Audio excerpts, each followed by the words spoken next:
Fake HOA find a child's fundraiser. Police stepped in to protect the burn victims. Why would anyone sabotage a child's dream to help burn victims? In the quiet suburb of Willow Creek, a sunny Saturday turned into a battlefield when Karen Whitaker, a self-proclaimed neighborhood watchdog, stormed into a small fundraiser organized by 12-year-old Mia Torres.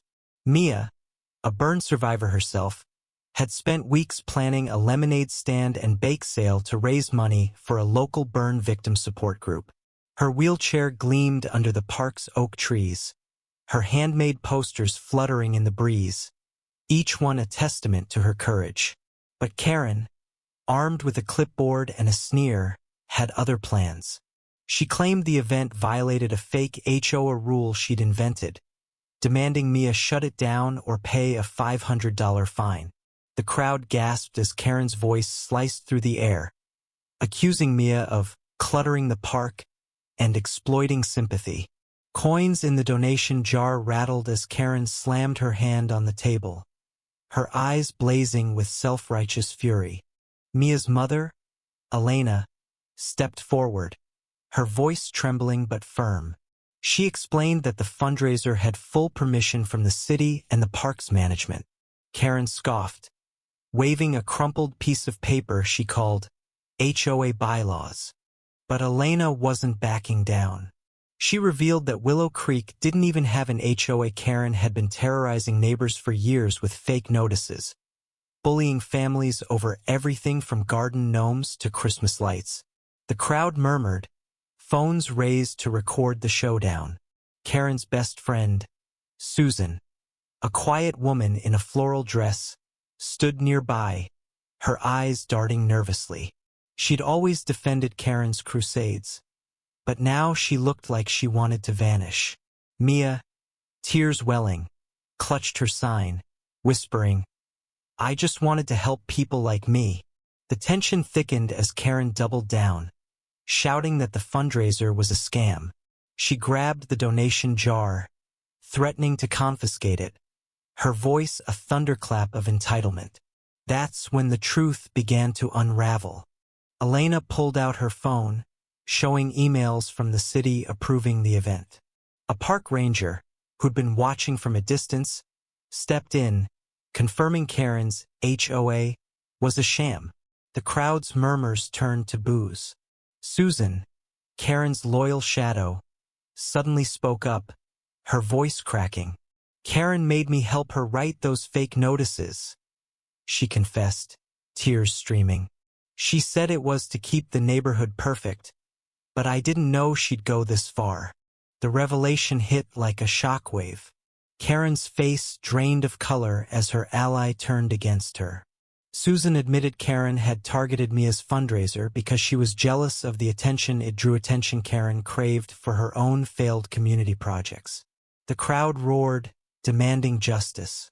Karen, cornered, lashed out, accusing Susan of lying and Mia of faking her injuries. That was her fatal mistake. The confrontation exploded as Mia's uncle, Javier, a firefighter who'd helped rescue Mia from the house fire that scarred her, pushed through the crowd. His voice boomed, recounting Mia's months in the hospital, her surgeries, her unbreakable spirit. He pointed at Karen, his finger steady. "You call my niece a liar? You're the fraud here." The police, alerted by a volunteer, arrived just as Karen shoved the donation jar off the table. Coins scattered across the grass, glinting in the sun like fallen stars. The officer, a woman with a no-nonsense stare, grabbed Karen's arm as she tried to storm off. "Ma'am, you're coming with us?" she said, cuffing Karen as the crowd cheered. Mia's friends rushed to pick up the spilled money, their small hands working fast to save her dream. Karen's screams echoed as she was led to the patrol car, her fake authority crumbling like ash. But the drama wasn't over yet.